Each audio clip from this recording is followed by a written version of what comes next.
Halo semuanya, perkenalkan saya Gede Dananjaya dengan NIM 28026745112. Di sini saya akan menjawab pertanyaan dari mata kuliah Research Method in Accounting and Finance.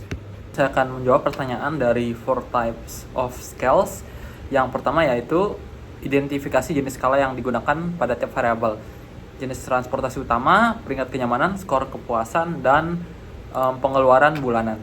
Oke, yang pertama itu jenis transportasi utama, yaitu jenis skalanya yaitu nominal, karena hanya terdapat berupa beberapa kategori tanpa disertainya adanya urutan tertentu. Kemudian yang kedua yaitu peringkat kenyamanan transportasi itu masuknya dalam jenis skala ordinal, karena terdapat beberapa urutan seperti dari yang paling nyaman dan yang paling tidak nyaman, tapi jaraknya itu belum pasti seberapa. Kemudian untuk skor kepuasan dari 1 sampai 10 itu masuknya dalam jenis skala interval, karena ada urutan dan jarak skor sama tapi tidak ada angka 0 mutlak. Kemudian untuk pengeluaran bulanan untuk transportasi itu masuknya dalam jenis skala rasio, karena ada urutan, jarak antar nilainya sama, dan punya angka 0 mutlak. Jadi pengeluaran bulanan untuk transportasi itu bisa 0. Baik, untuk yang nomor 2 yaitu mengapa penting untuk memahami perbedaan dari keempat skala tersebut, nominal, ordinal, interval, dan rasio. Karena tiap skala itu mempunyai aturannya sendiri dalam melakukan pengolahan dan juga analisis data tersebut. Contohnya dari data interval itu bisa kita menghitung dari rata-rata data tersebut, tapi kita tidak bisa membandingkan proporsinya karena tidak ada angka 0 mutlak. Contohnya seperti itu. Kemudian untuk nomor 3 yaitu bagaimana implikasi kesalahan dalam mengklasifikasikan skala terhadap analisis data. Nah, jika kita melakukan kesalahan klasifikasi, bisa saja membuat analisis kita menjadi salah. Misalnya kalau data ordinal seperti peringkat kenyamanan, kita menggunakan analisis seperti data interval, yaitu menghitung rata-ratanya.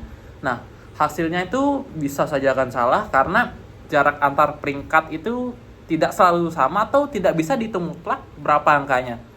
Contohnya, jika kita disuruh untuk mengurutkan transportasi paling nyaman ke yang paling tidak nyaman. Misalnya nomor 1 kita memilih kereta sebagai yang paling nyaman, kemudian disusul mobil dan juga motor. Nah, jawaban jelasnya itu yaitu tentu saja kereta itu lebih nyaman daripada motor, namun kita tidak tahu seberapa besar perbedaan kenyamanannya. Nah, seperti itu. Baik, untuk nomor 4 yaitu bagaimana pemilihan dan penerapan skala pengukuran yang tepat dapat memengaruhi validitas analisis statistik hasil dalam penelitian kuantitatif di bidang bisnis dan juga manajemen. Oke, pemilihan dan penerapan skala pengukuran yang tepat itu sangat penting karena akan menentukan validitas dan akurasi analisis statistik.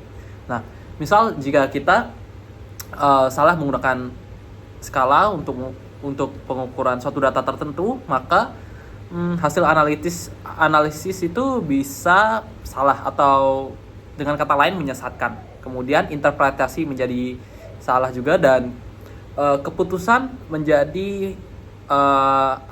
akan menjadi kurang tepat.